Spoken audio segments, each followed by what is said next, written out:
దేవుడిచ్చిన ఇట్టి విలువైన అవకాశం బట్టి దేవునికి సమస్త మహిమ ఘనత కలుగును గాక. చదవబడిన లేఖన భాగంలో నుంచి యెహెజ్కేలు గ్రంథము 36వ అధ్యాయము 26వ వచనం చదివిన ప్రకారంగా ఈరోజు మన అంశం ఏంటంటే కొంతమంది ప్రజలు తమ విజయాన్ని ఎందుకు కాపాడుకోలేకపోతున్నారు. మన అంశం ఏంటి? కొంతమంది ప్రజలు ఎందుకు తమ విజయాన్ని కాపాడుకోలేకపోతున్నారు, లేదంటే ఎందుకు పరిశుద్ధతను కాపాడుకోలేకపోతున్నారు, లేదంటే క్రైస్తవులు ఎందుకు పరిశుద్ధంగా జీవించలేకపోతున్నారు, పరిశుద్ధతను కాపాడుకోలేకపోతున్నారు, నీతిగా ఉండలేకపోతున్నారు, లేదంటే పొందినటువంటి రక్షణను ఎందుకు వారు కాపాడుకోలేకపోతున్నారు. మన అంశం అర్థమైందమ్మా? గమనించండి, ఈరోజు క్రైస్తవ జీవితం అనేటువంటిది ఒక యుద్ధం లాంటిదంట. క్రైస్తవ జీవితం ఏంటి? ఒక యుద్ధం. దాని గురించే యెహెజ్కేలు ప్రవక్త మాట్లాడుతూ ఉన్నాడు అన్నమాట. ప్రవక్తల్ని దేవుడు పక్షిరాజులుగా పోల్చాడు. దేంతో పోల్చాడు? దేవుడు ప్రవక్తలందరూ కూడా పక్షిరాజులు అన్నాడు. పక్షిరాజు యొక్క స్వభావం ఎటువంటిదని మనకు తెలిస్తే ఆ ప్రవక్తలకు మనం పరిపూర్ణ మాదిరిగా ఆ పక్షిరాజు ఉందని మనం చెప్పొచ్చు. ప్రవక్తలు పక్షిరాజు అయితే మనము కూడా పక్షిరాజులం అయ్యున్నాం. అయితే మనం పిల్ల పక్షిరాజులము. పెద్ద పక్షిరాజు ఎవరంటే ప్రభువైన యేసుక్రీస్తు అయ్యింది. ఆమేన్. ఆయన పెద్ద పక్షిరాజు. ఆయన పుట్టిన బిడ్డలు మనం పిల్ల పక్షిరాజు. ఆమేన్. మన పౌరసత్వం పరలోకం, ఇక్కడ కాదు. ఆమేన్. ఈ పక్షిరాజు అంట అంతరిక్షంలో ఎగిరేటువంటి పక్షి అంట. మీకు తెలుసో లేదో, మీరు సామాన్యంగా చూస్తున్నటువంటి పక్షుల వంటిది కాదంట పక్షిరాజు. అది చాలా ఎత్తైనటువంటి స్థలంలో ఎగరగలదంట. ఇంకో మాట చెప్పాలంటే, గాలి లేనటువంటి స్థలంలో కూడా ఎగలగలిగినటువంటి బలమైన శక్తివంతమైనది ఏదైనా ఉంది అంటే అది ఒక పక్షిరాజు మాత్రమే. పక్షిరాజు అంటే గద్ద కాదు, అదొక ప్రత్యేకమైనటువంటి జీవి.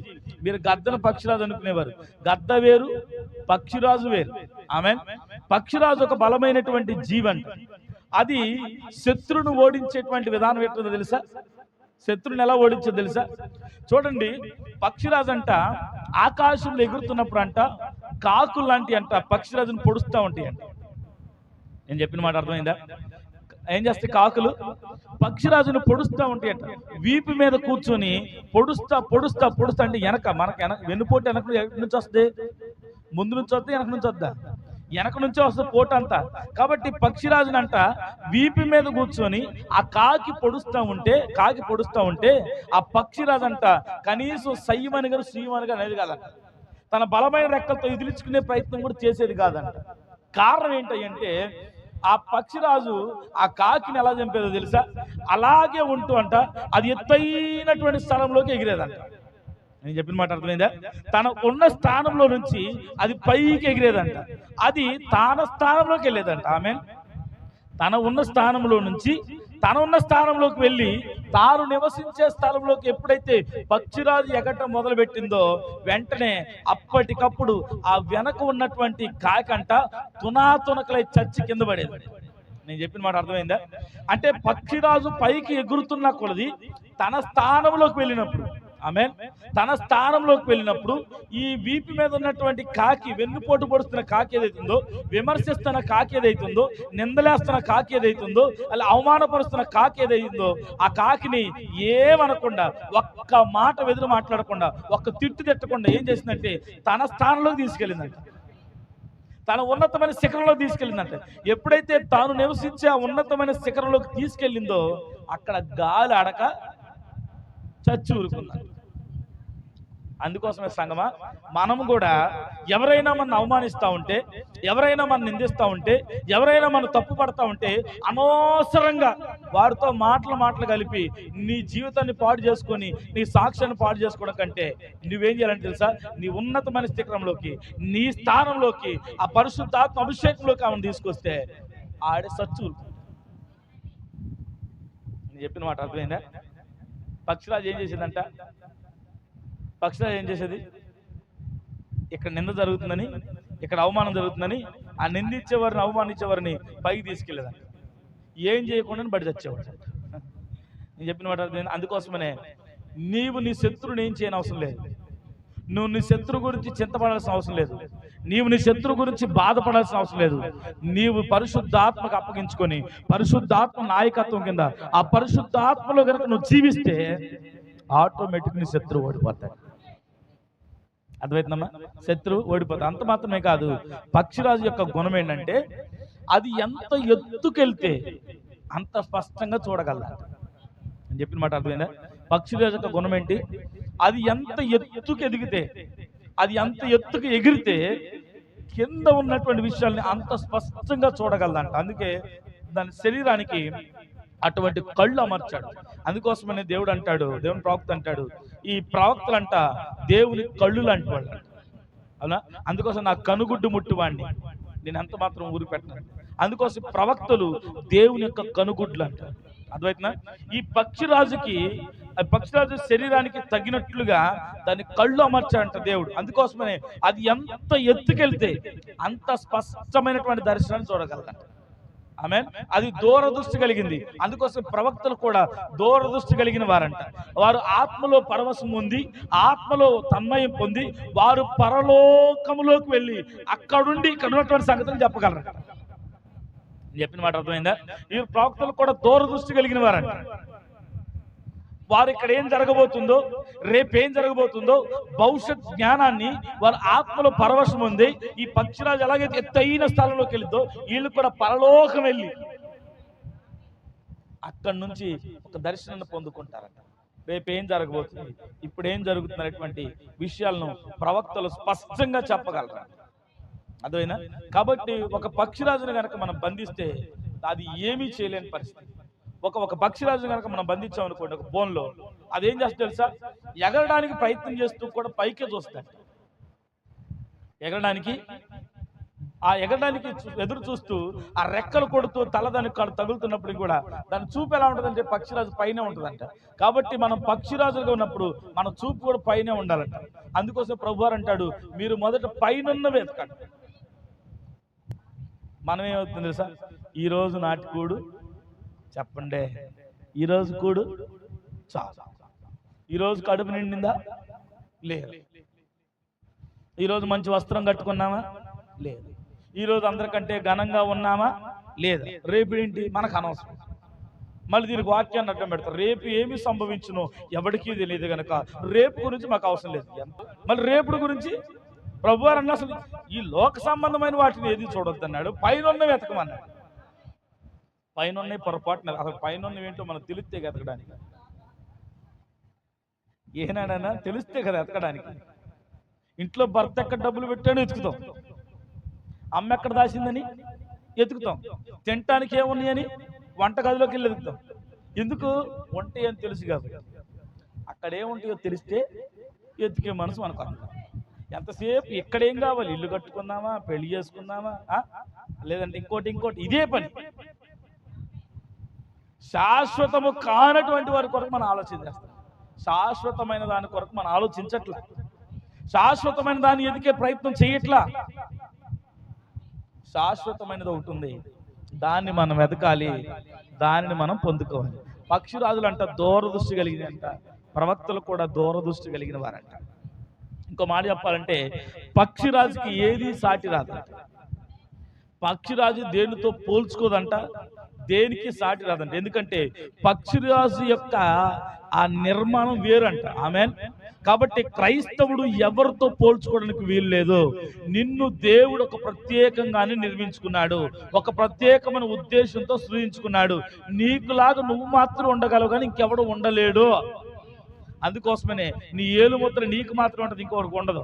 కాబట్టి నువ్వు ప్రత్యేకమైన వాడు. నువ్వు ఇంకోటితో పోల్చుకోవాల్సిన అవసరం లేదు. ఒక ఆమె గంట ప్రార్థన చేస్తాం కానీ ఒకలాగా 2 గంటలు ప్రార్థన చేద్దాం అనుకోవద్దు. నీ ప్రత్యేకం వేరు, నీ ప్రణాళిక వేరు, నీ ఉద్దేశం వేరు. కాబట్టి మనమంట ఒక ప్రత్యేకమైన వారం అంట.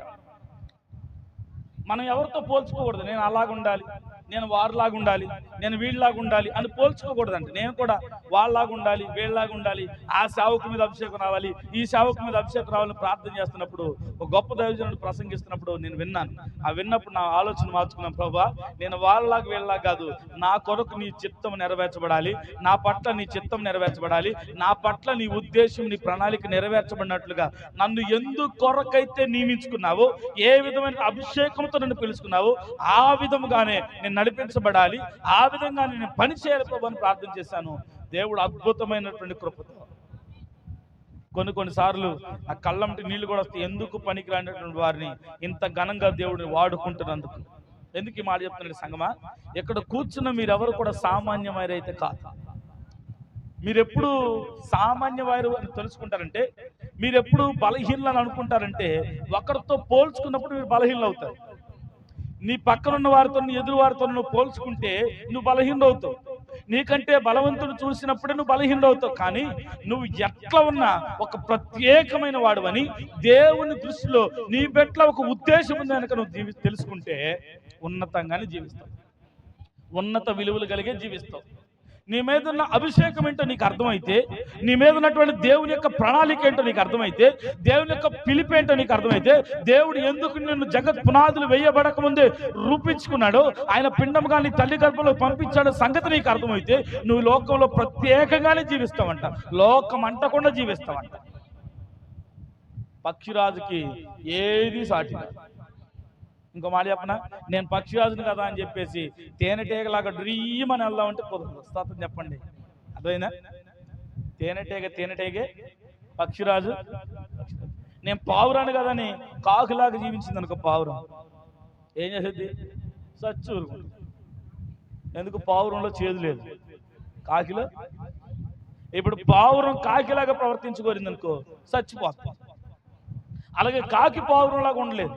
ఈరోజు సంగమా, నువ్వు ఇంకొకరిలాగా ఉండటానికి వీల్లేదు. నీకు నువ్వులాగానే ఉండాలి, నీకు నీవులాగానే ప్రార్థన చేయాలి, నీకు నీవులాగానే ప్రార్థన చేయాలి, పాటలు పాడాలి. నువ్వు ఒక ప్రత్యేకమైన వ్యక్తి. నువ్వు నమ్మినా నమ్మకపోయినా నువ్వు ఒక ప్రత్యేకమైనటువంటి వ్యక్తివి. నిన్ను దేవుడు ప్రత్యేకంగానే తయారు చేశాడు. నీకు ఏమి కలవదో నువ్వు దేనిలో కలవడానికి వీలు లేదు.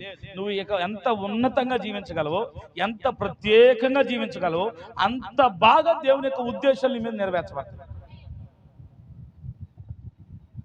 నువ్వు వేరొకరిలాగా, వాళ్ళకిలాగా, వీళ్ళకిలాగా ప్రవర్తించకూడదు. పక్షిరాజులాగానే ఉండాలి. అర్థమవుతుందమ్మా?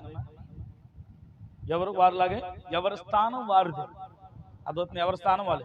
వరములు, పిలుపులు అనేటువంటివి మారు మనసు పొందడానికంటే ముందే వస్తాయి అంటే ఆమె చెప్పండి. వరములు, పిలుపులు అనేటివి ఎలా వస్తాయి? మారు మనసు లేకుండానే వస్తాయి. అదవుతుందా? కాబట్టి దేవుడు సంఘంలో నీకు వరాన్ని ఇచ్చాడంటే ఆ వరం దాని స్థానంలోనే పనిచేయాలి. అదవుతుందా? ఏ స్థానంలో పనిచేయాల్సింది ఆ స్థానంలోనే పనిచేయాలి. అంటే దేవుడు నీకు సంఘంలో ఒక సంఘ కాపరిగా నియమిస్తే నువ్వు పనిచేయాల్సింది సంఘ కాపరిగానే. సువార్థికుడిగా పనిచేయడానికి వీల్లేదు. లేదంటే నువ్వు ఒక సువార్థికుడిగా పెడితే నిన్ను ఒక సేవకుడిగా నిలబడడానికి వీల్లేదు. ఒక సంఘ పెద్దగా నిన్ను నిలబెడితే, లేదంటే ఒక కోయర్గా నువ్వు నీ స్థానం ఇస్తే, లేదంటే ఒక ప్రార్థన పట్టుగా నీకు స్థానం ఇస్తే, ఒక వాయిద్యములు వాయించే వ్యక్తిగా నీకు స్థానాన్ని ఇస్తే దాని కొరకే నువ్వు వాడబడాలి. నీ స్థానాన్ని నువ్వు కాపాడుకోవాలి. ఎవరి స్థానం వారిదే. ఎవరికి ఇవ్వబడినటువంటి స్థానంలో వారు నిలబడాలి. సంఘంలో నీకు ఒక దేవుడు ఒక ప్రత్యేకమైన స్థానం ఇస్తే ఆ స్థానము కొరకు నిలబడాలి, ఆ స్థానంలోనే నువ్వు నిలబడాలి. దేవుడు నీకు ఒక వరాన్ని ఇస్తే అది సంఘంలో ఆ వరం ఏ విధంగా పనిచేయాలో ఆ విధంగా పని చేయాలి. అదవుతుందమ్మా? నిన్ను ఎందు కొరకు నిర్మించుకున్నాడో, నేను దేని కొరకు నియమించుకున్నాడో దాని కొరకు నువ్వు పనిచేసి దేవుని సహాయం పొందుకుంటే నువ్వు విజయం పొందుకుంటావు. అద్వైతనా? ఈ రోజున మనం రకరకాల వాటిని ఉత్పత్తి చేస్తున్నామంట. క్రైస్తవుడు ఏం చేస్తున్నాడు? రకరకాల వాటిని ఉత్పత్తి చేస్తున్నాడు కానీ ఫలించట్లేదు. ఉత్పత్తి వేరు, ఫలించడం వేరు. ఉత్పత్తికి ఫలించడానికి చాలా తేడా ఉంది. చూడండి, చాలా మంది ఉత్పత్తి చేస్తున్నారంట కానీ ఫలింపులు బాహ్య రూపంగా కనబడేదాన్ని ఉత్పత్తి అంటారు, అంతరంగంలో నుంచి వచ్చేదాన్ని ఫలింపు అంటారు. అర్థమవుతుందా? ఈరోజు చాలా మంది గంటల తరబడి ప్రార్థన చేయడానికి ఇష్టపడుతున్నారు, కానీ ఆ ప్రార్థన ఫలింపు విధంగా మన జీవితాలు లేవు. అర్థమవుతుందా? ఫలాలు లేనటువంటి జీవితాలు మన జీవితాలు ఉన్నాయి, కానీ ప్రార్థన మాత్రం బలంగా ఉత్పత్తి చేస్తున్నాం. ఒక అక్కను లేపి కూర్చోబెడితే గంట చేయగలిగిద్రా అని అనుకుంటాం, కానీ ఫలాలు వస్తే లోపల చూస్తే అంత వేషధారణ, కోపం, దేశం, అసూయ. అవునా కాదు? ఇలా మనం అంటారు, పొట్ట వైపు చూస్తే మేడి పండు చూడ మేలిమయుండు, పొట్ట వైపు చూస్తే పైకి ఎలా కనపడుతుంది? నిగనిగలాడుతూ ఉంటుంది, లోపలే ఉంటాయి. సంగమా, ఆ రీతిగా మనం ఉండటానికి వీల్లేదు. మనం ఉత్పత్తి చేసేవారుగా కాదు ఉండాల్సింది, ఫలించేవారుగా. ఇప్పుడు యాపిల్ పండు చెట్టులో నుంచి బయట నుంచి కాస్త లోపల నుంచి వస్తుంది, లోపల నుంచే రావాలి. లోపల ఆ చెట్టులో ఉన్నటువంటి జీవాన్ని, ఆమ్లాల్ని, లవణాలని అది తీసుకొని లోపట నుంచే అదేం చేస్తుందంట, ఫలాన్ని బయట, దానిలో ఉన్న దాన్ని బయటకు తీస్తుందంట. అర్థమవుతుందా? దానిలో ఉన్నటువంటి దాన్ని, అంటే మామిడి చెట్టులో ఏముంటుందంటే మామిడికాయ ఉంటుంది కాబట్టి దానిలో ఉన్న దాన్ని అది బయటకు తీస్తుంది. ఒక జామ చెట్టు దానిలో ఉన్న దాన్నే బయటకు తీస్తుంది. ఆమేన్. ఈరోజు క్రైస్తవుడు కూడా నీలో ఉన్నది ఏదో అదే నువ్వు. అర్థమవుతుందా? ఈరోజు నువ్వు క్రైస్తవుడుగా పిలువబడుతున్నా, నీలో ఏముందో అదే నిజమైన నువ్వు. ఆమేన్. అక్క క్రైస్తవురాలు అక్క, ప్రార్థనా పరురాలు అక్క, ఎందుకక్క ఈ వర్షాన్ని బూతులాట్లాడుతున్నావు అంటే, ఏం చేస్తామయ్యా, వీళ్ళు ఇసుకింపుకి వీళ్ళు పెట్టే బాధకు తట్టుకోలేక ఎంత బూతులాడుతున్నానయ్యా. నీకు తెలియని సంగతి ఏంటంటే పిచ్చిమొహం వల్లరా, నువ్వు ఒక చెట్టువి, నీలో ఉన్న ఫలమే బయటకు వస్తుంది. ఎవడో పెట్టేది కాదు, ఎవడో పెట్టేదాన్ని ఉత్పత్తి అంటారు. ఆమె చెప్పండి, ఎవడో తయారు చేసేదాన్ని ఉత్పత్తి అంటారు, కానీ నీలో నుంచి వచ్చేదాన్ని ఫలింపు అంటారు. ఇప్పుడు ఎవడో నిన్ను తిట్టాడనో, ఎవరో నీ మీదకి ఒత్తిడి వచ్చిందని చెప్పేసి ఈ నోటితో స్తుతించాల్సింది అడ్డమైన బూతులాడేవనుకో, అది నీలో ఉన్నటువంటి ఫలం అంతే. నేను చెప్పిన మాట అర్థమైందా? అది నీ లోపల ఉన్నదే బయటకు వచ్చింది. మామిడికాయని తీసుకొని పిండితే ద్రాక్ష రసం వస్తుంది. ఎంతమంది నిజం నమ్ముతారు చెప్పండి? ఆమె చెప్పండి. ముగ్గురికే ఉంది, మిగతా వాళ్ళందరూ ప్లాస్టర్ వేసుకున్నారా? ఏ స్నామంలో ప్లాస్టర్ ఊడిపోను కాక. ఇప్పుడు కొద్దిగా బాగానే పోగింది. మామిడి పండు పిండితే ద్రాక్ష రసం వస్తుంది, అవునక్క? జామకాయ పిండితే మామిడి రసం వస్తుంది. నేను అలాగే చెప్తా, మరి మీరు అలాగే చెప్తున్నారుగా. నాది ఏం లేదయ్యా, నా మొగుడు స్తోత్రం, మా పిల్లలు ఆమెన్ స్తోత్రం, మా ఆవిడే స్తోత్రం. ఆవిడే మొగుడు పిల్లలు కాదు, ఏముంది లోపల ఉంది జీవం. నీ లోపల నుంచి ఏదైతే బయటకు వస్తుందో అదే నువ్వు, అది నిజం. ఇదంతా అబద్ధం. ఈ పెయింట్లు అబద్ధం అంతా. నీ లోపల ఉందే అదే నిజం. ఇదిగో నువ్వు క్రైస్తవుడివి, క్రైస్తవురాలని చెప్పుకుంటూ బూతులాడుతూ, అబద్ధమాడుతూ, ఆ జోదమాడుతూ, తాగుతూ, తిరుగుతూ, తందనాలు ఆడుతూ, లోక సంబంధమైనటువంటి కార్యాలు చేస్తూ, సినిమాలకు వెళ్తూ, షికారులకు వెళ్తూ, నీ ఇష్టమైన జీవితాన్ని చూస్తూ, నోటితో దుర్భాషలాడుతూ ఉన్నావంటే అదే నిజమైన నువ్వు. పైకి కోటింగ్ వేసుకున్నావు అంతే, బంగారం కోటింగ్. పాపం చెప్పండి, ఏం వేసుకున్నావంట? పైకి ఏం చేస్తాం? మేడి పండు బంగారపు కోటి చూస్తే దగదగే. బంగారం, నిజం బంగారం, అబద్ధం బంగారం పక్కన పెడితే అబద్ధ బంగారమే బాగా అనిపిస్తుంది. మనం కూడా నిజంగా అంతే షైనీగా ఉంటాం. అబ్బా పలానోడు పలానామని చూస్తే అమ్మో ఏసు రక్తమే చెయ్యం. ఇంట్లోకి వెళ్ళి చూస్తే తడివి చూస్తేనేమో ఏసావు, స్వరం చూస్తేనేమో ఆ మంద కూడా అంతే. చూస్తేనేమో క్రైస్తవులు, నోరు తెరిస్తేనే ఏసు రక్తమే చెయ్యం. అసలు వీడు క్రైస్తవుడేనా? దేవుని నమ్ముకున్న బిడ్డలేనా? మీ నోటి ఈ మాటలు రావచ్చా అంటే ఏం చేస్తాం అయ్యగారు?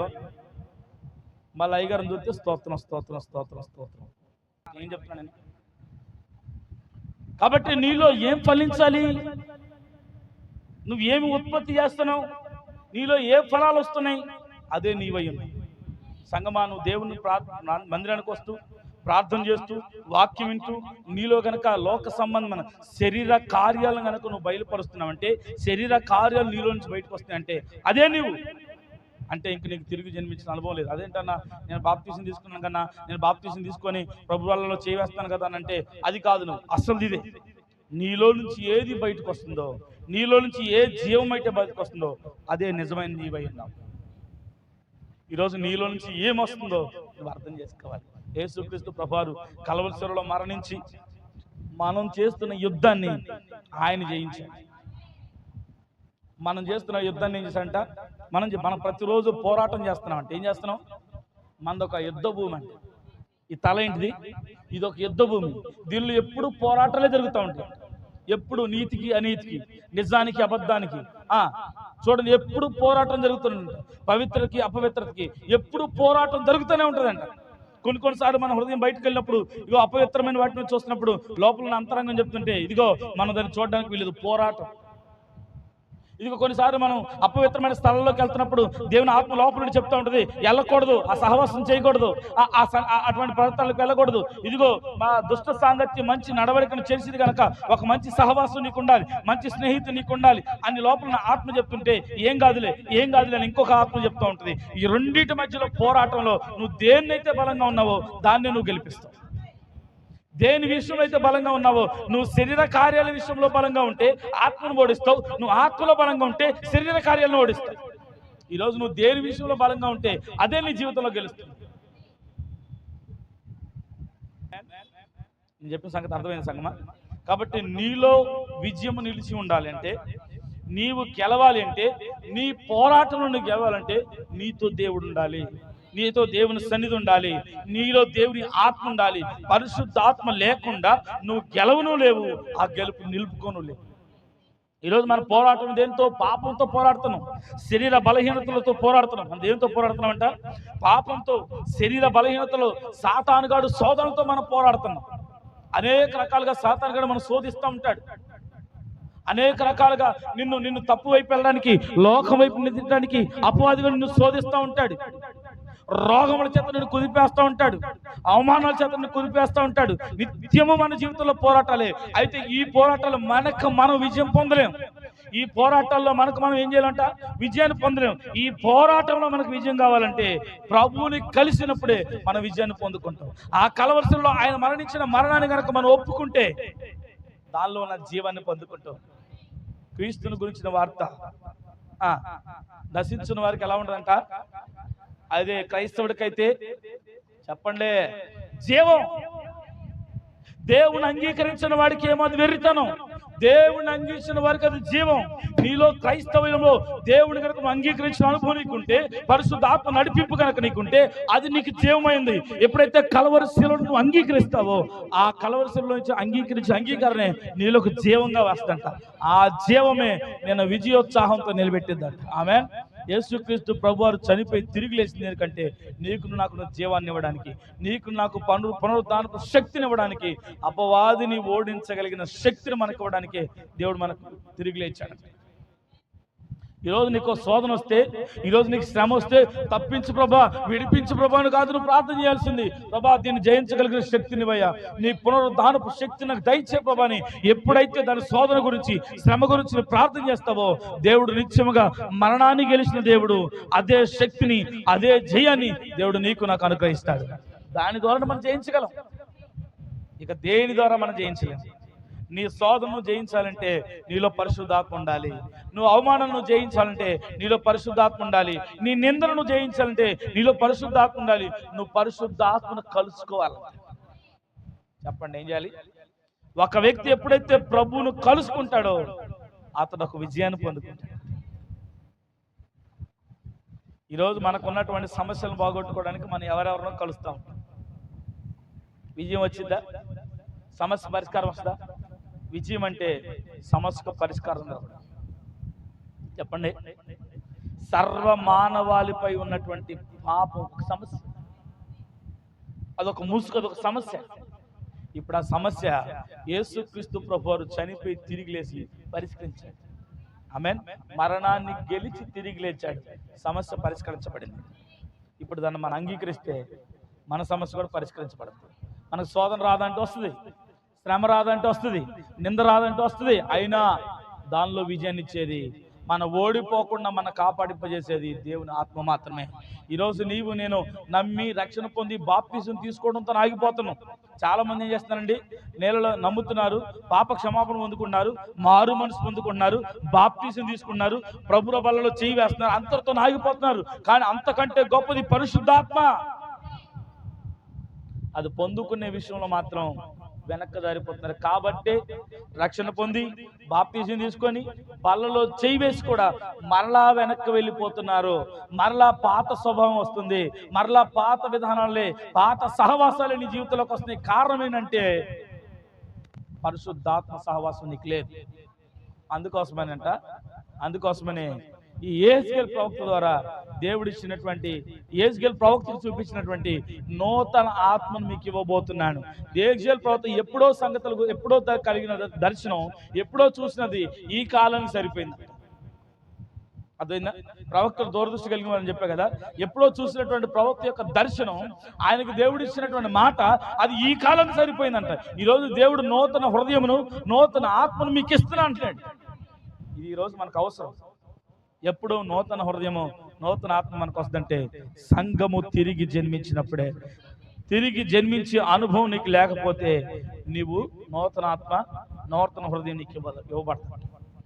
కాబట్టి మనకి ఏముండాలి చెప్పాలి, తిరిగి జన్మించాలి. అందుకోసమనే యెహెజ్కేలు ద్వారా దేవుడు చెప్తున్నాడు, నూతన హృదయమును, చదవండి, నూతన మనసును, నూతన హృదయమును మీకు ఇచ్చేదను, నూతన స్వభావం మీకు కలగజేసేదను.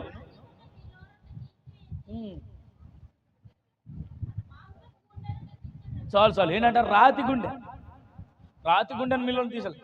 చూడండి, ఈ రోజున మనం కాపాడుకున్నటువంటి, మనం పొందుకున్న రక్షణని, మనం పొందుకున్న పరిశుద్ధతను ఎందుకు మనం కాపాడుకోలేకపోతున్నామంటే కారణం అంటే రాతి గుండె మనలో ఉంటుంది బట్టి. మొదటి పాయింట్ ఏంటి? రాతి గుండె మనలో ఉంటాను బట్టి. ఆ రాతి గుండె మనలో ఉంటే మరలా పాప వైపు లాగబడతాం. ఏం చేస్తాం? విజయాన్ని పొందిన మనలో పాత రాతి గుండె తొలగించబడకపోతే మళ్ళీ పాప వైపు లాగబడతాం. బయట మార్పు వచ్చిన లోపల గుండె మారకపోతే విజయం నిలబడదు. ఏనంట చెప్పండి. మనలో ఏం పోవాలంట? రాతి గుండె తీసివేయబడాలి. అంటే నీ పాత స్వభావం మార్చబడాలి. నువ్వెప్పుడైతే యేసుక్రీస్తుని దేవుడిగా అంగీకరించి నమ్మి రక్షణ పొంది బాప్తిజం తీసుకున్నావో, బైబిల్ చెప్తుంది పాతవి గతించెను, సమస్తము క్రొత్తవాయెను. అయితే ఎందుకు మనం ఆ రక్షణ కాపాడుకోలేకపోతున్నాం? ఎందుకు రక్షణలో నిలబడలేకపోతున్నాం? ఎందుకు పరిశుద్ధతను మనం కాపాడుకోలేకపోతున్న కారణం ఏంటంటే పైకి భక్తిగలుగా మారిపోయాం. పైకి మారామంతే, అంతరంగం మాత్రం, లోపల ఆ స్వభావం మాత్రం, లోపల గుండె మాత్రం అలాగే ఉంది. ఆ పాడు సహవాసాలు, ఆ పాడు స్నేహితులు, ఆ పాడు విధానాలు, ఆ పాత పద్ధతులు అలాగే ఉండడాన్ని బట్టి మనం పొందుకున్న రక్షణ మనం కాపాడుకోలేకపోతున్నాం. మనం పొందుకున్న పరిశుద్ధతను మనం నిలుపుకోలేకపోతున్నాం. అక్క ఎందుకక్క ఒకనొకప్పుడు ఎంత బాగున్నావు, ప్రార్థనలో వాక్యలు ఎంత బాగున్నావు అక్క, ఈరోజు ఎందుకు అక్క ఎలా అయిపోయింటే కారణం ఏంటంటే ఆమెలో రాతి గుండె పోలేదు. మనిషి అయితే మారింది కానీ పైకి మార్పు కనబడుతుంది కానీ అంతరంగంలో మార్పు రాలేదు. ఈరోజు నీకు నాకు రావాల్సింది అంతరంగంలో మార్పు, నీ స్వభావంలో మార్పు రావాలి. నీ స్వభావం మార్చకుండా ఎంత మాత్రం నువ్వు మార్పు చెందలేవు. అందుకోసం దావీదు అంటాడు, అయ్యా నా రక్తాన్ని పరిశుద్ధ ప్రభు అంటాడు, నా రక్తంలో ఉన్న పాపాన్ని కడుగు ప్రభు అంటాడు. నీ పైన ఉన్నటువంటి పాపాన్ని కదా కడుక్కోవాల్సింది, నీ రక్తంలోనే పాపం ఉంది. అందుకోసం దావీదు అంటాడు, తల్లి గర్భంలోనే పాపంతో నిన్న తల్లి గర్భంలో. అందుకోసమే ఈరోజు మన రక్తం శుద్ధి చేయబడాలి. మన పై రూపంగా శుద్ధి చేయబడాల్సింది నీ రక్తం శుద్ధి చేయబడినప్పుడే మరలా పాత ఆలోచనకి రాదు. ఈరోజు నా క్రైస్తవులు ఎలాగునంటే కుక్క వాంతికి తిరిగినట్లే తిన్నది కక్కి మరలా తినే విధంగా ఈరోజు మనం జీవిస్తున్నాం. ప్రారంభ దినాల్లో చాలా బాగుంటున్నాం. ప్రారంభ దినాల్లో నమ్మి రక్షణ పొంది బాప్తిసం తీసుకున్నప్పుడు చక్కగా ప్రార్థన చేస్తున్నాం, బైబిల్ చదువుతున్నాం, ఎంతో బాగున్నాం. ఈరోజు ఏమైంది? ఎందుకు నీ రక్షణ కాపాడుకోలేకపోతున్నావు? ఎందుకు నీ పరిశుద్ధను కాపాడుకోలేకపోతున్నావు? కారణం ఏంటి తెలుసా? నీలో ఆ రాతి గుండె తీసేయబడాలి. ఏం చేయలేదంట, రాతి గుండె. నీలో ఉండటాన్ని బట్టే నీ రక్షణ నువ్వు కాపాడుకోలేక, నీ పరిశుద్ధతను కాపాడుకో. ఎవడో నీ పరిశుద్ధతను పాడు చేయడు, ఎవడో నీ రక్షణ పాడు చేయడో. నీలో ఉన్న నీ రాతి గుండె, ఆ పాత స్వభావమే, ఆ పాత సహవాసమే, ఆ పాత బంధువులే, ఆ పాత పద్ధతులే నీ రక్షణ నిలుపుకోలేకుండా చేస్తావు. సంగమా, ఈరోజు నీలో నాలో ఆ రాతి గుండె తీసివేయబడాలి. ఎప్పుడైతే నమ్మి రక్షణ పొంది బాప్తిజం తీసుకున్నావో నువ్వు ప్రేమగా మార్చబడాలి. కఠినమైన హృదయం నీ జీవితంలో ఉండకూడదు. ద్వేషాలు, కలహాలు, ఒకప్పుడు నమ్మి రక్షణ పొందక ముందు నీకు కోపాలు ఉండొచ్చు, ద్వేషాలు, అసూయలు ఉండొచ్చేమో. కానీ నువ్వు ఎప్పుడైతే నమ్మి రక్షణ పొంది బాప్తిజం తీసుకున్నావో ఆ పాత కక్షలు, ఆ పాత ద్వేషాలు, ఆ పాత అవమానాలు అన్నీ కూడా పక్కన వేయబడాలి. మీకు తెలియదు, మీకు తెలుసో లేదో, మీరు పెట్టుకునే కక్ష వల్ల ఒక వ్యక్తి ప్రాణం పోతుందనే సంగతి మర్చిపోవద్దు. తెలుసా మీకు ఆ సంగతి?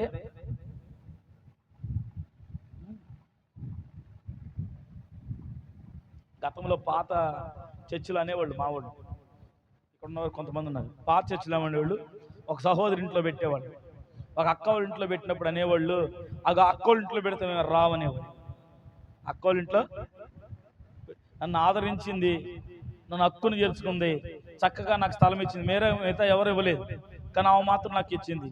అయితే ఇప్పుడు అక్కడ పెడితే చాలా మంది అంటారు ఎట్లాగే, అక్కడికైతే రాము, ఇక్కడికైతే. ఇప్పుడు పాస్టర్ గారు ఎవరు మాట వినాలి చెప్పండి?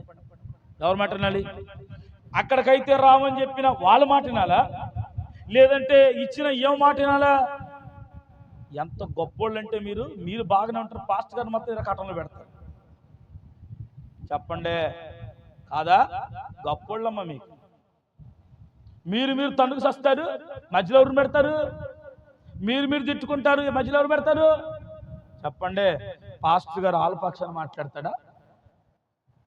వాళ్ళ పక్షాన్ని మాట్లాడనుకో మందిరాలు మానేద్దాం, వీళ్ళ పక్షాన్ని మాట్లాడనుకో మందిరాన్ని మానేద్దాం.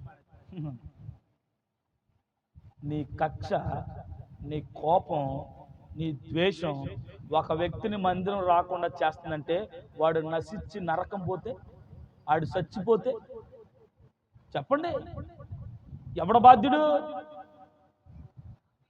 ఇది మారాలి, ఈ గుండె మారాలి. నువ్వు నమ్మి రక్షణ పొంది బాప్తిజం తీసుకున్న తర్వాత నీలో మొట్టమొదటిగా మారాల్సింది నీలో ఉన్న రాతి గుండె. రాతి గుండె మారాలి, నీ స్వభావం మారాలి. పందిని ఎంత శుభ్రంగా గడిగినా దాని స్వభావం మారకపోతే ఏం చేద్ది? కళ్ళు మూసి తెలిసరికి అక్కడికి వెళ్ళిపోద్ది. ఏసు రక్తమే జయం. ఈరోజు ఎంతమంది రొట్టె ద్రాక్షారసం తీసుకొని వెంటనే టీవీ దగ్గర కూర్చుని వాళ్ళు లేరు, ఇంటికి వెళ్ళగానే బూతులు ఆడేవాళ్ళు లేరు, ఇంటికి వెళ్ళగానే తన్నుకునేవాళ్ళు లేరు, లేదా ఇంటికి వెళ్ళగానే లోక సంబంధంగా ఆలోచించేవాళ్ళు లేరు. ఇంటికి వెళ్ళగానే రేపు మా పరిస్థితి ఏంటి, రేపు ఎక్కడికి వెళ్ళాలి అని ఆలోచించేవారు లేరా? ఎందుకు ఈ మాట చెప్తున్నా చెప్పనా? జీవం నీలో ఉబ్బుతున్నప్పుడు దేని గురించి ఆలోచించాలి?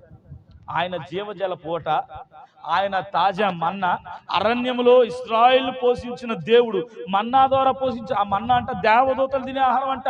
దేవదూతలు తినే ఆహారంతోనే తన బిడ్డలు పోషిస్తే లేదు దేవుడు ఈరోజు నిన్ను నన్ను పోషించడా? దేని గురించి చింత, దేని గురించి బాధ?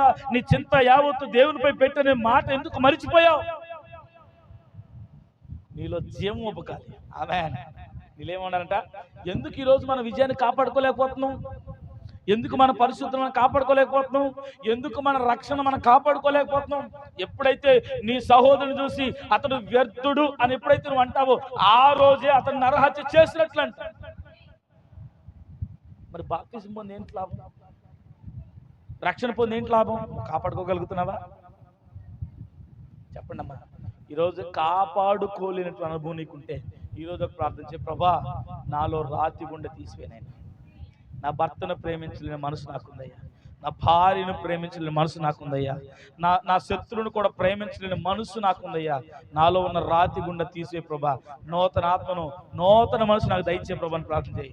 నువ్వు ప్రార్థన చేస్తే దేవుడు అనుగ్రహించే దేవుడు, అడుగు వానికి ఇచ్చే దేవుడు, వెతుకు వానికి దొరికే దేవుడు. అదవుతున్నా? మనం ఎందుకు కాపాడుకోలేకపోతున్నాం చెప్పండి? ఎందుకు కాపాడుకోలేకపోతున్నాం అంట? రాతి గుండె మనలో. రెండవది వెనక్కి చూసే అనుభవం. రెండోది ఏంటంట, వెనక్కి చూసే స్వభావం. ఏంటంట, వెనక్కి చూసే స్వభావం. లోతు భార్య ఎంత పరిశుద్ధురాలు. లోతు భార్యాభర్తలు అందరూ కూడా కుటుంబంతో కూడా ప్రార్థన పరులే. వాళ్ళేమో పనికి మాలిన కాదు. బాగా గుర్తుపెట్టుకోండి. లోతు అతని భార్య బిడ్డలు ప్రార్థన పరులు కాబట్టే అబ్రహాము చేసిన ప్రార్థన బట్టి లోతు కుటుంబం ఒకటే రక్షించబడింది. అబ్రాహం చేసిన ప్రార్థన ఏంటి, అయ్యా సొదొమ గొమొర్రా నాశనం చేయడానికి వెళ్తున్నా అబ్రాహం అంటే, అబ్రాహం ఏమన్నాడు, అయ్యా 50 మంది ఉంటే కాపాడతావా, 25 మంది ఉంటే కాపాడతావా, 10 మంది ఉంటే కాపాడతావా, 20 మంది ఉంటే కాపాడతావా, నీతిమంతుడు ఒక్కడున్నా కాపాడతాను అన్నాడు. ఆమె చెప్పండి. నీతిమంతుడు ఒక్కడున్నా కాపాడతానంటే ఇప్పుడు లోతు కుటుంబం కాపాడబడిందంటే లోతు కుటుంబం నీతిమంతులే కదా. చెప్పండి. సొదొమ గొమొర్రాలో లోతు కుటుంబం కాపాడబడిందా లేదా? ఇప్పుడు లోతు కుటుంబం కాపాడబడి కూడా ఆ రక్షణ పొంది కూడా ఆ భయంకరమైన అగ్నిగుండం నుంచి బయటకు వచ్చి కూడా లోతు భార్య యొక్క స్వభావం ఏంటంటే వెనక్కి తిరిగి చూసే అనుభవం. కాబట్టే ఉక్కు స్తంభం అయింది. ఈరోజు సంగమా గుర్తుపెట్టుకో, నీలో రక్షణ పొంది బాప్తిజం తీసుకొని దేవుని కృప పొందుకొని ఆశీర్వాదాలు పొందుకొని దీవెనలు పొందుకొని పరిశుద్ధమైన జీవితాన్ని జీవిస్తూ రక్షణ జీవితాన్ని అనుభవిస్తూ వెనక్కి తిరిగి చూసే అనుభవం నీకుంటే ఆ లోతు భార్యకు పట్టిన గతే నీకు పడుతుంది. భయపట్టని చెప్పట్లా. వెనక్కి చూసే అనుభవం ఏంటంట, ఎవరిదే? లోతు భార్య వెనక్కి చూసిందంట. మా వాళ్ళు ఎలాగున్నారు, మా సహవాసాలు ఎలాగున్నాయి, మా పద్ధతులు ఎలాగున్నాయి, మా వాళ్ళు వస్తున్నారు వెనక్కి చూసిందంట. ఈరోజు సంగమా నేను కూడా అలాగే ఉన్నాం. విశ్వాస అవిశ్వాసంతో పొత్తు లేదన్నప్పుడు నువ్వు బాప్తిజం తీసుకొని రక్షణ పొంది పరిశుద్ధంగా జీవిస్తూ కూడా అవిశ్వాసంతో సహవాసం చేయటాన్ని బట్టి, నీకు ఒక సరైన సహవాసం లేకపోవడాన్ని బట్టి వెనక్కి తిరిగి చూసి ఈరోజు ఉక్కు స్తంభాలు అయిపోయి. అందుకోసమనే మన కుటుంబాలు కదలలేని స్థితిలో ఉన్నాయి. ఎక్కడ వేసిన గొంగలు అక్కడ అన్నట్లు ఉన్నాయంటే మన బ్రతుకులో ఆశీర్వాదాలు లేవు, మన బ్రతుకులో దీవెన లేవు, మన వ్యక్తిగత జీవితంలో ఎదుగుదల లేదు, మన ఆత్మీయ జీవితంలో ఎదుగుదల లేదు. కారణం ఏంటి అంటే ఉక్కు స్తంభాలు అయిపోయాం. ఎంత ప్రార్థన చేస్తే మాత్రం కదలాలా? యేసు ప్రభువే రావాలి. ఆమె చెప్పండి, ఏమైపోయింది? ఉక్కు స్తంభం కదిలిద్దా? మన జీవితాలు కదులుతున్నాయా?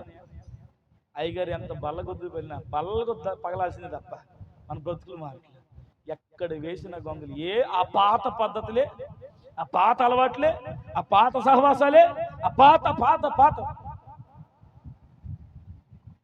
మనమేమో కొత్త ఇత్తులు, కొత్త ద్రాక్షరసం. పాత ద్రాక్షరసం తీసుకొచ్చిపోతే ఏమైంది? పాడైపోద్దలేదు. తెలుసు మనకి. అమ్మా వాక్యం తెలియనువా? యేసు ప్రభుకే వాక్యం చెప్తాం, అంత గనులు. నిజమే కదా? దేవి ఏం చెప్పింది? నువ్వు దేవుని కుమారుడు కదా, కొండెక్కు తోసేస్తాను, నీ దేవతను కాపాడుతుంది. యేసు ప్రభుకు వాక్యం చెప్పింది ఎవరు? దెయ్యమే. దెయ్య స్వభావాలు ఎన్నో ఉన్నాయా మనకి? పైకి మాత్రం కనపడుతున్నాం కానీ ఎప్పుడు దొరుకుతాడో పొడి చంపుదాం అన్న వాళ్ళు ఎంతమంది లేరు. దొరక్కపోతాడా కడిగేద్దాం, ఆరేద్దాం, ఉతికేద్దాం అనేవాళ్ళు లేరా? అలాంటి వాళ్ళు ఉంటే యేసునామములో మనసు మార్చబడును గాక. ఇదే కాపాడుకోలేని సంగతులు అంటే. పరిశుద్ధతని రక్షణ కాపాడుకునే సంగతి ఇయే ఉతికేటాలు, కడిగేటాలు, తుడిచేటాలు. ఆమె చెప్పండి. ఉతికేయడానికి, కడిగేయడానికి, తుడిచేయడానికి ఆయన వచ్చాడు, ఉతికాడు, కడిగాడు, తుడిచాడు, వెళ్ళిపోయాడు. ఏం లేదు. ఇక మనం చేయాల్సింది ఎందుకు? తగిలించుకోవడమే. ఆమె చెప్పండి. నేను చెప్పిన మాట అర్థమైందా? ఉతికేసాడు, కడిగేశాడు, ఆరేసాడు కూడా, వెళ్ళి తగిలించుకోవడమే రక్షణ వస్త్రాన్ని. ఇక మనం ఉతుక్కోవడం, కడుక్కోవడం, తుడుచుకోవడానికి ఏమి లేవు. ఆమె రక్షణ కాపాడుకోవాలంటే వెనక్కి తిరిగి చూసే అనుభవం నీకు ఉండకూడదు. ఒక్కసారి యేసుక్రీస్తుని దేవుడిగా అంగీకరించిన తర్వాత నీకు ఒక శ్రమ వచ్చినా, ఇబ్బంది వచ్చినా, నష్టం వచ్చినా, చావు బ్రతుకులతో పోరాడుతున్నప్పటికీ కూడా విడిచిపెట్టిన దాన్ని మరలా వెనక్కి తిరిగే పరిస్థితి నీకు ఉండకూడదు. ముందుకు వేసిన అడుగు మరలా ఎవరో చెప్పారని వెనక్కి వేయాల్సిన అవసరం లేదు. నీ తల్లి కోసమో, నీ చెల్లి కోసమో, నీ భర్త కోసం, నీ భార్య కోసమో నీ అడుగు వెనక్కి వేయడానికి వీలు లేదు. చాలా మంది రక్షణ పొందాలని, చాలా మంది బాప్తిజం తీసుకోవాలని ఉపలాటంతో ముందుకు వస్తారు. కానీ అమ్మొద్దందో నానొద్దన్నాడని వెనక్కేస్తాడు. ఏమైపోతారు? ఆ వేసిన అడుగండి ఇప్పటికి కూడా కదల్చబడిన స్థితిలో ఉన్నారు. కారణం ఏంటి? ఉక్కు స్తంభాలు అయిపోయారు. ఎంతమంది యవనస్తులు బాప్తిజం తీసుకోవాలని ముందుకు వస్తే తల్లిదండ్రులు ఆపేస్తే వారు వెనక్కి వెళ్ళిపోయి నేటికి వారు బాప్తిజాలు తీసుకోకుండా ఎంత చెప్పినా ఇప్పుడెందుకని ఉక్కు స్తంభ స్థితిలో ఉన్నవారు లేకపోలేదా? పాపం చేస్తున్న వారు లేకపోలేదా? నరకానికి పాత్రులుగా తయారవుతున్న వారు లేకపోలేదా? కారణం ఏంటి? వెనక్కి తిరిగి చూసే అనుభవం. ఈరోజు సంగమా, నీకు నాకు ఆ వెనక్కి తిరిగి చూసే అనుభవం నీకు ఉందేమో. కొంతమంది విశ్వాసులు పాపాన్ని విడిచిపెట్టి యేసు వైపు వస్తారు, కానీ కొద్దిసేపటి తర్వాత, కొద్ది కాలం తర్వాత మరలా పాత జీవితం గుర్తుకొచ్చి వెనక్కి వెళ్ళి యేసు ప్రభు నమ్ముకున్నప్పుడే బాగుంది, యేసు ప్రభుని నమ్ముకున్నప్పుడే బాగుంది, అమ్మో ఎంత పరిశుద్ధంగా ఎలా జీవిస్తాం, పర్లేదు అనే సంఘం దగ్గరికి వెళ్దాం. పాతకి ఏం చేస్తుంది చెప్పండి? వెనక్కి వెళ్ళిపోతుంది. రెండో సంగతి ఏంటి? వెనక్కి వెళ్ళేసి వెనక్కి చూసే స్వభావం నీలో కూడా ఉందేమో ప్రశ్న వేసుకో. దేవుని కృప పొందుకుంటున్నాం, ఆశీర్వాదాలు పొందుకుంటున్నాం, దేవుని దగ్గర నుంచి సమాధానం పొందుకుంటున్నాం, ప్రార్థన చేసినప్పుడు దేవుడికి సమాధానం దయచేస్తున్నాడు, దేవుని వైపు వస్తున్నావు, మరలా మరలా నీ పాత జీవితం గుర్తుకొచ్చి వెనక్కి వెళ్ళిపోతాం. పాత స్నేహాలు, పాత అలవాట్లు, పాత సుఖాలు వెనక్కి చూసి ముందుకు సాగలేకపోతున్నావేమో. ఒకసారి ఆలోచించుకో. నీ రక్షణ నువ్వు కాపాడుకోలేకపోయిన కారణం ఇదే, నీ పరిశుద్ధిని కాపాడుకోలేకపోయిన కారణం ఇదే, నువ్వు నీతిమంతులుగా చేయబడకపోవడానికి కారణం ఇదే. మూడో పాయింట్, భావోద్రేకాలపై ఆధారపడి. మూడోది ఏంటంట? భావోద్రేకాలు. భావోద్రేకాలు అంటే ఏంటి తెలుసా? భావోద్రేకాలు అంటే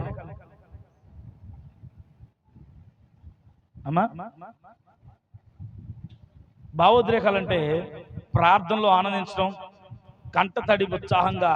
అంటే భావోద్రేకాలంటే బాగా కన్నీటితో ప్రార్థన చేస్తారు, ఆనందిస్తారు, దేవునితో సంతోషిస్తారు. అది చేస్తూ క్రైస్తవులు ఏం చేస్తారంటే ఆ నిజమైన అదే వాక్యం లోబడే నడిచే జీవితం ఉంటుంది. నేను చెప్పిన మాట అర్థమైందా? అంటే కేవలం ప్రార్థనల పైన ఆ కన్నీరు కాచి ప్రార్థన చేయటం, దేవుని దగ్గర నుంచి ఒక దర్శనం పొందుకోవడం అయిపోతుంది. నేను ప్రార్థన చేశాను, ఈరోజు కన్నీరు గార్చాను, ఈ అనుభూతులు, నాకు కన్నీటి అనుభవం ఉంది, నాకు మోకాళ్ళ అనుభవం ఉంది, నేను ప్రార్థన చేస్తే దేవుడు నాకు దర్శనం ఇచ్చే అనుభవం ఉంది, నేను ప్రార్థన చేయగానే పరలోక ద్వారములు తెరిచి దేవుడు దర్శనాలు ఇస్తాడు, ఆశీర్వాదాలు ఇస్తాడు, డబ్బులు ఇస్తాడు, ఈ అనుభవాలు ఉన్నాయి. కానీ క్రీస్తుతో నడిచే అనుభవం, వాక్యముతో నడిచే అనుభవం లేకపోవడం బట్టే పాడైపోతాడు. ప్రార్థన అనుభవం ఉంది, వాక్యముతో నడిచే అనుభవం లేదు, కాబట్టే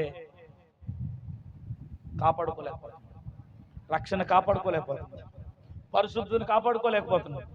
నీలో పరిశుద్ధత నిలిచి ఉండాలంటే వాక్యము నిత్యం నీలో ఉండాలి. పరిశుద్ధత కాపాడబడే ఒకే ఒక్క సాధనం ఏంటంటే నిత్యము వాక్యము ధ్యానించడం వల్ల, నిత్యము వాక్యాన్ని ప్రకటించడం వల్ల, నిత్యము వాక్యం వినుట వలన నీలో పరిశుద్ధత నిలిచి ఉంటుంది. వాక్యం నీలో నిలిచి ఉంటే పరిశుద్ధత నీలో ఉంచు, విజయంలో నిలబడి ఉంటారు. ఈరోజు చాలా మంది భావోద్రేకాలు. మేము గంట ప్రార్థన చేయగలం, 2 గంటలు ప్రార్థన చేయగలం, మేము ప్రార్థన చేస్తే పరలోకం నుంచి మన్నాన్ని నింపగలం, మేము ప్రార్థన చేస్తే ఏదైనా చేయగలం, మాకు మోకాళ్ళ అనుభవం, ఉపవాస అనుభవాలు, ఆ అనుభవం, ఈ అనుభవం. భావోద్రేకాలు ఏంటంట?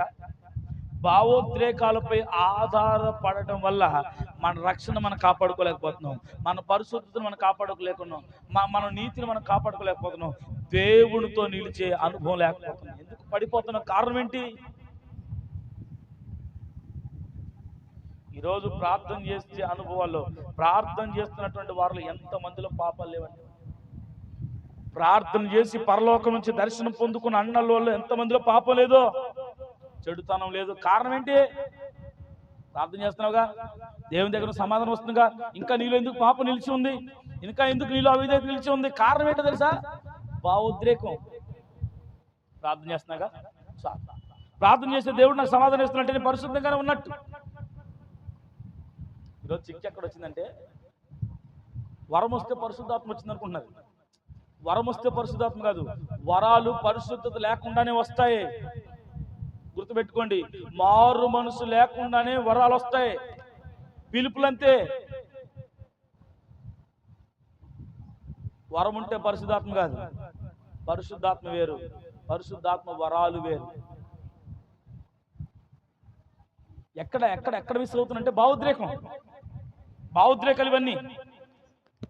చెప్పండి, ఎక్కడో గలిబిలి అవుతుంది. ఇవన్నీ ఏంటంట? భావోద్రేకాలు. నువ్వు భావోద్రేకాల వైపు చూసినంత కాలం నీ విజయాన్ని నువ్వు కాపాడుకోలేవు. నీ రక్షణ నువ్వు కాపాడుకోలేవు, నీ పరిశుద్ధను కాపాడుకోలేవు. వాక్యముతో నడిచే జీవితం నీకుంటే నీ విషయాన్ని నువ్వు కాపాడుకుంటావు, నీ యథార్థతను కాపాడుకుంటావు, నీ పరిశుద్ధను నువ్వు కాపాడుకుంటావు. ఈరోజు నీకు నాకు రావాల్సింది భావోద్రేకాలుగా దేవునితో నడిచాను. దేవునితో నీకు ఒక వ్యక్తిగత సంబంధం. మోషే గనక దేవునితో ఒక వ్యక్తిగత సంబంధం పెట్టుకున్నట్టు నీకు నాకు వ్యక్తిగత సంబంధం. ప్రార్థన చేశాను, దేవుడు నాకు ఇచ్చేసాడు, ఇక చాలు అనుకోవడం కాదు. దేవునితో నీకు ఒక వ్యక్తిగత సంబంధం ఉండాలి. వాక్యంతో నడిచే జీవితం ఎప్పుడైతే నీ జీవితం ఉంటుందో చూడండి, అప్పుడే మీ విజయాన్ని మీరు కాపాడుకోవాలి. ఎర్ర సముద్రం, ఇశ్రాయేలు ఎర్ర సముద్రం దాటినప్పుడు అండి గట్టిగా పాడారంట, డాన్స్ వేశారంట. కారణం ఏంటి? ఎర్ర సముద్రం ఏంటి, మేము దాటడం ఏంటి, అసలు మాకు అసాధ్యమైన సంగతి, దారి ఇవ్వడం ఏంటి, మా వెనకొచ్చిన ఫరో సైన్యం చచ్చిపోవడం ఏంటి, మేము మాత్రం ఆనందించడం ఏంటి అని చెప్పేసి ఇశ్రాయేల్ ప్రజలంట ఎర్ర సముద్రం దాటిన తర్వాత కచేరీ పెట్టారంట. ఏం కచేరీ? పాటల కచేరీ. స్తుతించారంట, గణపరిచారంట, నాట్యం ఆడారంట, పాటలు పాడారంట. ఒక్క స్టెప్ వేసి కొంచెం ముందుకు వచ్చిన తర్వాత కొద్ది కష్టం వచ్చేసరికి మరలా సనగడం మొదలు పెట్టారంట, గొనగడం మొదలు పెట్టారంట. కారణం ఏంటి? అంతే, ప్రార్థన చేసినంతసేపు బాగుంటుంది, వాక్యం దగ్గరకు వచ్చారు కొత్త సనుగుడు. ఎట్లా చెప్తున్నాడేంటి? నేను పనేం పాట ఏం లేదా, సనుగుడు. ఈయన ఒక్కడేనా, ఇక మాకు శిష్యులు లేవా, గొనుగుడు. ఏంటి అన్నీ చెప్పండి? భావోద్రేకాలు. మేము ప్రార్థన చేయగలం, మాకు అన్నీ వస్తాయి, మాకు అందరూ తెలుసు. భావోద్రేకం ఏమైతే తెలిస్తే, అసలు తెలియాల్సిన తెలియకపోతే ఎన్ని తెలిసిన లోకం చెప్పండి అమ్మా. తెలియాల్సిన తెలియాలి. ఎవరైనా తెలియాల్సిన వాక్యమైన దేవుడు, పరిశుద్ధుడైన దేవుడు, నిన్ను నన్ను పరిశుద్ధులు నిలబెట్టే దేవుడు, ఎర్ర సముద్రం దాటే దేవుడు, ఎర్రకో కోట గోడలు కొల్లగొట్టిన దేవుడు. ఆ దేవుడు మనకు తెలియాలి. ఎవడు తెలిస్తే ఏమవుతుంది చెప్పు? భావోద్రేకాలొద్దు. దేవుడు ఈ రోజు నా జీవితంలో కార్యం చేశాడని ఏమి గెంతులేసాడు, మనం కూడా అట్టగా చేస్తాం. ఒక్క దేవుడు కార్యం చేయగానే అమ్మ గెంతులు వేస్తాం. కట్ చేస్తే వారం పోతే మరలా అక్క దేవుడు కార్యం చేశాడు అక్క, ఏంటక్క రావట్లేదంటే ఏడ కుదురుతుంది అయ్యా. విశ్రాంతి పరిశుద్ధంగా ఆచరించమని ఆలోచన ఎడిపోయింది. నేను చెప్పిన మాట అర్థమైందా? మొదట ఆశీర్వదించినప్పుడు మమ్మల్ని ఆశీర్వించే దేవుడు ఆనందించేస్తాడు. తర్వాత మరలా కష్టం వచ్చిన తర్వాత, మరలా బాధ వచ్చిన తర్వాత, మరలా ఏదైనా వ్యతిరేకత వస్తే సనుగుడు. కారణం ఏంటి? భావోద్రేక. కారణం ఏంటంట? 4వ పాయింట్, వేర్లు లేని జీవితం. చెప్పండి, విజయాన్ని ఎందుకు కాపాడుకోలేకపోతున్నాం? చెప్పాలి. విజయాన్ని ఎందుకు కాపాడుకోలేకపోతున్నాం? పరిశుద్ధిని ఎందుకు కాపాడుకోలేకపోతున్నాం? వేర్లు లేని జీవితాన్ని కలిగి ఉంటాను బట్టి. చూడండి, ఆ మత్తయి సువార్త 13వ అధ్యాయం 20 నుంచి 21 వచనాలు చూస్తే విత్తువాడు గురించి అమ్మ ఇటు చూడండి, నాకు చూడండి, టైం లేదు, నేను చెప్తే చూడండి, ఇటు చూడండి, టైం అయిపోయింది. ఏంటంట?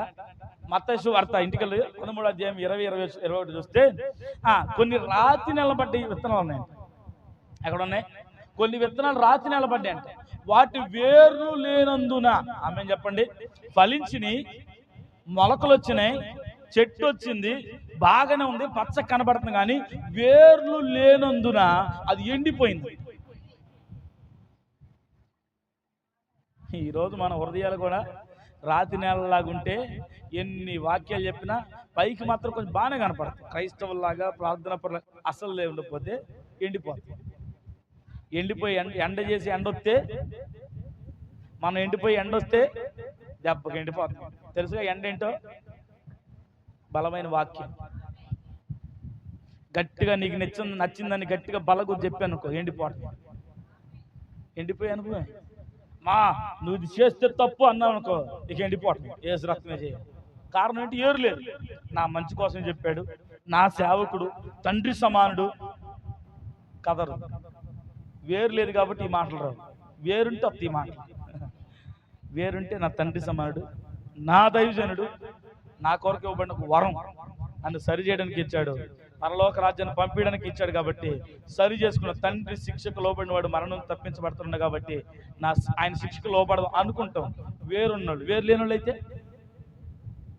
ఎండిపోవడమే. ఎంత పచ్చగా ఉన్నా ఆ, చెప్పండి ఎంత పరిశుద్ధంగా ఉన్నా. కాబట్టి కారణం ఏంటి? ఎందుకు ఈరోజు మనం పరిశుద్ధంగా ఉండలేకపోతున్నాం? ఆ, ఎందుకు చిన్న అలవాటు, చిన్న పరీక్ష వచ్చినప్పుడు వాడు వాడిపోతున్నాడు. ఎందుకంటే లోతైన వేరు లేని అనుభవం ఉంది. లోతైన వేరు లేకుండా ఉండే జీవితం ఎండలో ఎండిపోతుంది. అంటే అంటే ప్రార్థనలో నిలకడగా, వాక్యంపై దృఢ విశ్వాసం, పరిశుద్ధాత్మ సన్నిధి నీకు లేకపోవడాన్ని బట్టి ఎండిపోతాం.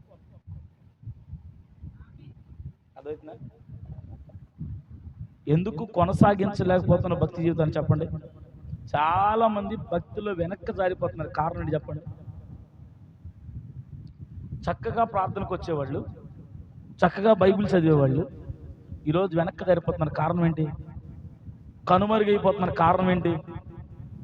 ప్రార్థనకు రామ్మా అన్న రావట్లేదు. కారణం ఏంటి? వేరు